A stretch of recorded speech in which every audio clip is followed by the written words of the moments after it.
Hello friends, story education आपका स्वागत है। और देखिए दोस्तों, आज हम लेके आए हैं उत्तराखंड एलटी का सिलेबस लेके आए हैं। तो देखिए दोस्तों, जैसा कि आपको पता है कि उत्तराखंड में एलटी के एग्ज़ाम जल्दी होने वाले हैं और जल्दी आपको यहाँ पे विज्ञप्ति देखने को मिल जाएगी। तो इसके लिए आपको बता दें कि इसके लिए आपको पहले से ही यहाँ पे तैयारी करनी पड़ेगी। और देखिए दोस्तों, अगर आप यहाँ पे एक टीचर बनना चाहते हैं तो आपको इसके लिए एक रणनीति बना के तैयारी करनी चाहिए। और साथ ही आप जो तैयारी कर रहे हैं वो पूरा का पूरा सिलेबस से कीजिए, ताकि आप कम समय में अधिक से अधिक कवर कर सकें। तो चलिए, आज आपको बताएंगे हम हिंदी का सिलेबस कि आपको कैसे तैयारी करनी है और कहाँ से क्या क्या पढ़ना है। तो पूरा का पूरा आपको हिंदी से बताएंगे कि कौन कौन सा टॉपिक पढ़ना है, जिससे आप कम समय में जल्द से जल्द अधिक से अधिक तैयारी कर सकें। तो चलिए शुरू करते हैं। तो देखिए दोस्तों, आपको बता दें कि उत्तराखंड में जो यहाँ पर एलटी का जो सिलेबस है वो यहाँ पे आपका जो है 11-12 से और साथ में आपका जो ग्रेजुएशन लेवल का यहाँ से पूछा जाता है। तो इसके लिए अगर आप 11-12 पढ़ना चाहते हैं तो आप एक बार एनसीईआरटी की बिल्कुल कंप्लीट कीजिए। देखिए, यहाँ पे सिलेबस में 11-12 दिया रहता है, लेकिन यहाँ पे जो है वो 10 से लेकर 12 तक का पूछा जाता है। और इसके लिए आप जो है, हमने यहाँ पे प्रीवियस ईयर के पेपर भी डाले हैं, तो आप उसको देख सकते हैं और आपको उससे अंदाज़ा लग जाएगा कि कहाँ से क्या क्या पूछा जाता है। तो चलिए, आपको यहाँ पे बताते हैं कि हिंदी का सिलेबस क्या क्या है और इसमें आपसे क्या क्या पूछा जाएगा। तो सबसे पहले आपको बता दें कि जो यहाँ पे एलटी का जो पेपर होगा वो आपका 100 मार्क्स का पेपर होगा। तो टोटल यहाँ पे 100 क्वेश्चन पूछे जाएंगे और प्रत्येक जो क्वेश्चन होगा वो यहाँ पे 1 अंक का होगा, यानी एक जो क्वेश्चन होगा वो 1 नंबर का होगा। तो टोटल यहाँ पे 100 क्वेश्चन होंगे, जिसमें आपको टाइम 2 घंटे का दिया जाएगा। 2 घंटे में आपको 100 क्वेश्चन सॉल्व करने होंगे। और आपको बता दें कि इसमें जो कट ऑफ जाती है वो ज़्यादा नहीं गई थी। पिछली बार जो कट ऑफ गई थी वो यहाँ पर 55-56 करीब यहाँ पे जनरल की कट ऑफ गई थी। तो उस आधार पे आप यहाँ पे तैयारी करें, क्योंकि यहाँ पे आपको बता दें कि अब जो है आपका एग्ज़ाम है उसमें क्या क्या पूछा जाएगा, इसके बारे में हम डिस्कस कर लेते हैं। तो सबसे पहले आपको पता होना चाहिए कि जो एलटी का एग्ज़ाम होता है उसमें 30 जो नंबर का है, 30 नंबर का यहाँ पे शिक्षण अभिरुचि से पूछा जाता है। और उसके अलावा जो 70 क्वेश्चन है, 70 क्वेश्चन में आपके हिंदी से और कुछ जो क्वेश्चन है वो संस्कृत से पूछ जाते हैं। और इसके लिए हमने यहाँ पे 2018 का पेपर भी डाल दिया, आप हमारे प्ले लिस्ट में देख सकते हैं। तो आपको अंदाज़ा लग जाएगा कि संस्कृत से कितने क्वेश्चन पूछे गए थे और हिंदी से कितने पूछे गए थे। यहाँ पे दिया तो गया है कि संस्कृत से 14 क्वेश्चन पूछ जाते हैं, लेकिन संस्कृत से 5 से 6 क्वेश्चन पूछ जाते हैं। ज़्यादा फोकस जो किया गया था वो हिंदी पर ही किया गया था। तो अब देखिए, आपको बता दें कि जो पेपर होगा वो प्रत्येक जो पेपर होगा, पेपर में 100 क्वेश्चन होंगे, जो कि 1 अंक का होगा। साथ में आपको बता दें कि इसमें निगेटिव मार्किंग भी होता है। तो इसमें जो निगेटिव मार्किंग होता है वो 1/4 होता है, इसलिए जो अभ्यर्थी हैं वो ज़्यादा क्वेश्चन अटैम्प्ट नहीं कर पाते हैं, क्योंकि निगेटिव भी हो सकता है। तो अब बताते हैं हम आपको कि इसके लिए अगर आपको तैयारी करनी है तो सबसे पहले आपको यहाँ पर जो शिक्षण अभिरुचि है जो कि 30 नंबर का होता है, अगर आप यहाँ पर थोड़ा फोकस कर लेते हैं और यहाँ पर अगर क्वेश्चन है उनको अगर आप सही से पकड़ लेते हैं तो नंबर आप यहाँ से सबसे ज़्यादा जो है वो यहाँ से गेन कर सकते हैं। और जिसने अगर यहाँ पे शिक्षण अभिरुचि से यहाँ पे नंबर गेन कर लिया तो वो आराम से यहाँ पर जो क्वालिफाई है वो यहाँ पे हो जाते हैं। तो आपको बता दें, क्योंकि शिक्षण अभिरुचि है जो इसके लिए आपको तैयारी की ज़रूरत होती है, ये यहाँ पर सीटेट या टेट के बुक से नहीं पूछ जाते हैं। तो इसके लिए आपको एक अलग से बुक लेनी पड़ेगी। और आपको हम इसका टॉपिक बताएंगे कि इसमें कौन कौन से टॉपिक आते हैं, केवल उन्हीं टॉपिक के आधार पर पढ़ें। अगर आप ये सोचते हैं कि हम सीटेट या फिर यूटेट या फिर उत्तराखंड की टेट की बुक से अगर हम साइकोलॉजी पढ़ लें और इससे हमारा काम हो जाए, तो इससे नहीं होगा। क्योंकि अगर आपको, क्योंकि जो सबसे ज़्यादा नंबर खींचने का काम करते हैं वो यहाँ पे शिक्षण अभिरुचि है।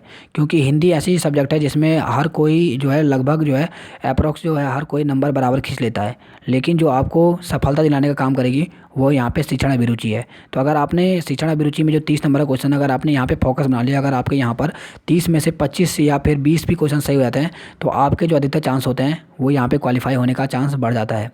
तो आपको हम यही कहेंगे कि आप जो है शिक्षण अभिरुचि पे बिल्कुल फोकस कीजिए और अभी से आप इसकी तैयारी शुरू कर दीजिए। इसके लिए हम आपको बताएंगे कि मार्केट में कौन सी बुक लेनी है आपको और किस आधार पर आप बुक को लें। तो सबसे पहले आपका सिलेबस होना चाहिए, तभी तो आप बुक लेंगे।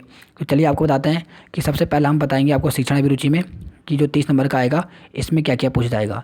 इसके साथ आपको बता दें कि जो हिंदी है वो इंटरमीडिएट स्तर तक की जो हिंदी है उसमें 14 क्वेश्चन पूछ जाएंगे, संस्कृत के 14, लेकिन संस्कृत के यहाँ पे 14 नहीं पूछ जाते हैं, कम पूछ जाते हैं, लेकिन फिर भी आप इसकी तैयारी रखें। इसमें जो है आपको लकार लुकार पूछ लेता है संस्कृत में, तो ये आपको पता होना चाहिए। और इसके अलावा यहाँ पे स्नातक स्तर की जो है वो केवल हिंदी पूछ जाएगी, जिसमें 42 क्वेश्चन स्नातक स्तर के होंगे। तो टोटल मिला के हम बात करें तो आपका इस प्रकार से 100 जो मार्क्स है 30 + 70 में डिवाइड है। 30 नंबर की आपकी हो गई शिक्षण अभिरुचि और 70 नंबर का जो हो गया वो आपका हिंदी का हो गया। तो चलिए हम सबसे पहले बात कर लेते हैं यहाँ पर शिक्षण अभिरुचि का सिलेबस की, और इसके साथ ही हम बात करेंगे हिंदी की। तो चलिए पहले हम हिंदी की ही कर लेते हैं। तो हिंदी में देखिए क्या क्या आता है। तो हिंदी में आपको जो क्या क्या पढ़ना है, तो ये पढ़ना है आपको हिंदी वर्णमाला। अब हिंदी वर्णमाला में आपको सब पढ़ने पड़ेंगे। स्वर है, व्यंजन है, इसके बारे में आपको सब पढ़ना है। और इसके लिए हमने बहुत ही अच्छी वीडियो बनाई हुई है, हमारे प्लेलिस्ट में जाइए और वहाँ पे आप हिंदी वर्णमाला को देखिए। हमने वहाँ पे हैंड रिटन नोट्स बनाए हुए हैं, जो कि आप अगर आप देखें तो आपको एग्जाम में यहीं से देखने को सब क्वेश्चन मिलेंगे। इसके अलावा हमने ये सब टॉपिक जो है लगभग यहाँ पे कंप्लीट किए हुए हैं, तो आप यहाँ पे से देख सकते हैं। तो देखिए, आपको हिंदी वर्णमाला में आपको स्वर पढ़ लें, इसमें स्वर हो गया और व्यंजन, इसको पूरा पढ़ लें। इसमें सघोष अघोष क्या होते हैं, और समृद्ध व्यंजन क्या, समृद्ध वर्ण क्या होते हैं, ये सब आपको पढ़ना है। लघु दीर्घ और अयोग वा, ये सब के सब आप जरूर उसको पढ़ लें। इसके बाद शब्द रचना, शब्द रचना में आपको सब चीज़ पढ़ना पड़ेगा, जैसे योग रूढ़ हो गया, योग हो गया, तत्सम तद्भव, ये सब आपको यहाँ पे शब्द रचना में पढ़ने पड़ेंगे। इसके साथ ही आपको यहाँ पर शब्द रचना में ही आपको देशज विदेशज शब्द भी यहीं से पूछे जाते हैं, तो यहाँ पे ये भी आपको पढ़ना पड़ेगा। साथ में हम बात करते हैं वाक्य की, तो वाक्य में आपको क्या क्या पढ़ना पड़ेगा, तो वाक्य के भेद, मुहावरे, लोकोक्तियाँ आपको पढ़नी पड़ेंगी। इसके अलावा आपको देवनागरी लिपि, तो देवनागरी लिपि हिंदी के बारे में आपको पढ़ना पड़ेगा कि कब इसको, हिंदी का कब विकास हुआ था, कब हिंदी को अपनाया गया, कब राजभाषा बनाई गई, और कितने राज्यों में वो हिंदी बोली जाती है। तो इसके लिए हमने अलग से यहाँ पे वीडियो बनाई हुई है, आप हमारे प्लेलिस्ट में जाइए, आपको सब चीज़ वहाँ पर मिल जाएगा। तो आपको देवनागरी लिपि से पूरा पढ़ना पड़ेगा कि हिंदी को किस आर्टिकल को हिंदी का अभिशाप कहा जाता है, किसको इसका वरदान, और किसी को अभिशाप कहा जाता है। तो इस सब का सब पूछा जाएगा। कब हिंदी के लिए आयोग का गठन किया गया था, तो ये पूरे के पूरे जो क्वेश्चन है ये यहाँ से पूछे जाते हैं। तो इस प्रकार के क्वेश्चन पूछे जाते हैं। आप पैटर्न भी देखिए, उस आधार पर तैयारी कीजिए, क्योंकि देखिए दोस्तों, अगर आपको LT निकालना है तो बिल्कुल आपको स्मार्ट तरीके से यहाँ पे पढ़ाई करनी पड़ेगी, और साथ में आपको अधिक से अधिक जो है वो आप प्रीवियस ईयर का पेपर देखें और यहाँ पे क्वेश्चन पेपर सॉल्व करने की कोशिश करें, तभी आप कम समय में यहाँ पर अधिक से अधिक गेन कर सकते हैं। साथ में आपको बताएं, जो नेक्स्ट टॉपिक है वो है यहाँ पे हिंदी साहित्य, और सबसे ज़्यादा जो क्वेश्चन आपको देखने को मिलेंगे LT में वो यहीं से मिले थे। जो 2018 में पेपर हुआ था, इसमें हिंदी साहित्य से सबसे ज़्यादा क्वेश्चन पूछे गए थे। इसके अलावा है यहाँ पे काव्यांग परिचय, जिसमें रस, छंद और अलंकार पूछे जाते हैं। रस का भी क्वेश्चन यहाँ पे पूछा गया था, छंद के क्वेश्चन पूछे गए थे, छंद की जनक किसे कहते हैं, अलंकार से क्वेश्चन पूछा गया था। तो ये बहुत ही इंपॉर्टेंट टॉपिक है, आपको ये कवर करना है। साथ में यहाँ पे हिंदी कविता, भक्तिकालीन और रीतिकालीन के जितने कवि हैं इनके आप पढ़ लें, इनकी डेट ऑफ बर्थ पढ़ लें। साथ में ये भी पढ़ लें कि इनका जन्म स्थान कहाँ हुआ था, क्योंकि एक दो क्वेश्चन जो है 2018 में वो भी बन गया था कि इनका जन्म स्थान कहाँ हुआ था। तो रीतिकाल भक्तिकाल के जो प्रमुख कवि हैं इनके बारे में आप पूरा का पूरा पढ़ लें।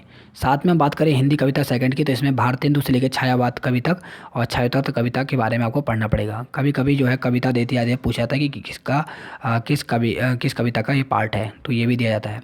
साथ में आपको हिंदी का गद्य पढ़ना है, और इसके साथ ही आपको नाट्य साहित्य पढ़ना है, और इसके अलावा यहाँ पे कथितर गद्य पढ़ना पड़ेगा। फिर यहाँ पे रेखांचित एवं अन्य विधाएं। तो देखिए दोस्तों, ये हिंदी का इतना ही सिलेबस है, देखने में आपको छोटा लगे, लेकिन अगर आप इसको डीपली में जाते हैं तो ये आपको काफ़ी बड़ा दिखाई देगा। तो इसलिए टाइम की कमी है, आप बिल्कुल औरों की बातों में ना आए और केवल अपनी तैयारी करें, क्योंकि देखिए दोस्तों, वही सक्सेस होते हैं जो पहले से लगे होते हैं। जो अगर ये सोचे कि अगर हम 1 महीने में पूरी तैयारी कर लेंगे, तो उनके लिए संभव नहीं है। तो आप बिल्कुल किसी और के झांसे में ना आएँ और अपनी तैयारी करें, क्योंकि देखिए दोस्तों, सिलेक्शन आपका है, सक्सेस आपकी है। तो आप यहाँ पे तैयारी कर सकते हैं। अब हम बात करते हैं यहाँ पर कि जो आपको सबसे ज़्यादा जो इम्पोर्टेंट रोल दिलाता है वो है यहाँ पे शिक्षण अभिरुचि, जो कि 30 क्वेश्चन यहाँ से पूछे जाते हैं। तो यहाँ पर जो है सबसे ज़्यादा जो बच्चे जो हैं वो नंबर जो हैं वो यहाँ पर गेन नहीं कर पाते। तो इसके लिए आपको तैयारी चाहिए, और इसके लिए आपको मार्केट में बुक मिल जाएंगी। तो बुक कौन सी लें, सबसे पहले ये ज़रूरत होता है, तो बुक में सिलेबस देख के ही आप लें। तो सिलेबस आपको हम यहाँ पे बता रहे हैं। इसके साथ ही आपको इसकी PDF जो है वो हमारे स्टोरी एजुकेशन विद आशीष, हमारा फेसबुक पेज है, वहाँ पे आपको ये ईजिली यहाँ पर मिल जाएगा।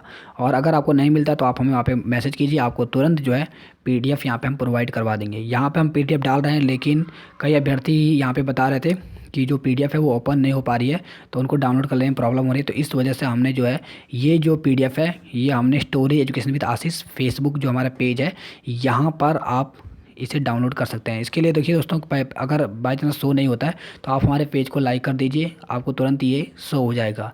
और अगर नहीं होता तो आप हमें वहाँ पर मैसेज कर सकते हैं, आपके मैसेज का बिल्कुल रिप्लाई दिया जाएगा। तो देखिए यहाँ पे अगर हम बात करते हैं जो 30 नंबर आपको गेन करना है, उसमें आपको क्या क्या होगा। तो इसमें आपको शिक्षकों में छात्रों के प्रति अभिवृत्ति ये पढ़ना पड़ेगा। सेकंड यहाँ पे सामाजिक परिपक्वता, शिक्षक के प्रति अभिवृत्ति, विचार संप्रेषण, अंतर व्यक्तित्व संप्रेषण ये पढ़ना पड़ेगा। शिक्षण व्यवसाय एवं व्यावसायिक प्रतिबद्धता पढ़ना पड़ेगा। शैक्षिक प्रयोग, समस्याएं एवं नवाचार, तो ये भी आपको यहाँ पे पढ़ना पड़ेगा। शिक्षक की योग्यताएं एवं गुण, यहाँ से क्वेश्चन पूछा गया था इस बार भी। शिक्षण प्रकृति, उद्देश्य, अभिलक्षण एवं मूलभूत आवश्यकताएं, अधिगमकर्ता के अभिलक्षण। तो देखिए आप इनको देख रहे होंगे तो आपको ये पता लग गया होगा कि ये CTET या फिर TET के सिलेबस नहीं है, ये उनसे बिल्कुल अलग सिलेबस है। इसीलिए जो अधिकतर जो अभ्यर्थी हैं वो वहाँ पर जब एग्ज़ाम देते हैं तो उनको समझ में नहीं आ पाता, क्योंकि उन्होंने सीटेट और टेट का पढ़ा होता है, लेकिन ये बिल्कुल ही अलग आता है यहाँ से क्वेश्चन।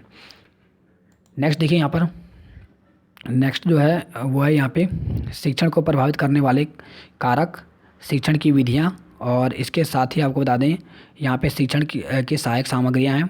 बच्चों में वृद्धि एवं विकास की में आनुवंशिक एवं वातावरण का प्रभाव, अधिगम का अर्थ एवं अवधारणा, इसका प्रक्रिया तथा इसके प्रभावित करने वाले कारक, अधिगम के सिद्धांत एवं उसका प्रभाव, बच्चों का सीखना व सोचना, अभिप्रेरणा एवं अधिगम का पर इसका प्रभाव, व्यक्तिगत विभेद, व्यक्तित्व बुद्धि, साथ में यहाँ पे विशेष आवश्यकता वाले अधिगमकर्ता, अधिगम की कठिनाई एवं अधिगम के पठार, लर्निंग गैप, सामंजस्य, और इसके अलावा यहाँ पे शिक्षण अधिगम प्रक्रिया राष्ट्रीय पाठ्यचर्या रूपरेखा, जिसको एनसीएफ भी कहा जाता है 2005। इसको ये बहुत ही इंपॉर्टेंट है, यहाँ से 2018 में 2 से 3 क्वेश्चन यहीं से बने हुए थे। आप देख सकते हैं हमने पेपर डाल रखा है, आप खुद वहाँ से देख सकते हैं, यहाँ से क्वेश्चन सबसे ज़्यादा बने थे। इसके अलावा यहाँ पे मापन एवं मूल्यांकन का अर्थ एवं प्रयोजन, मूल्यांकन पद्धतियाँ, सतत एवं व्यापक मूल्यांकन, और इसके अलावा एक्शन रिसर्च, यहाँ से भी क्वेश्चन आपको मिले थे 2018 में देखने को। तो इसलिए ये टॉपिक बिल्कुल कंप्लीट कीजिए। साथ में यहाँ पे शिक्षा का अधिकार अधिनियम 2019, ये बहुत ही इंपॉर्टेंट है। ये 2 टॉपिक अगर आप कंप्लीट कर लेते हैं तो आप सोचिए कि आपके हाथ में यहाँ पे 3 से 4 नंबर जो हैं आपके हाथ में, कोई इसको हटा नहीं सकता। तो इस प्रकार से नंबर गेन कीजिए कि टॉपिक कंप्लीट कीजिए और नंबर को कलेक्ट करने की कोशिश कीजिए, तभी आप यहाँ पे टीचर बन सकते हैं। ये आपके लिए सुनहरा अवसर है, बिल्कुल आप समय बिना बिताए यहाँ पर तैयारी शुरू कर दीजिए।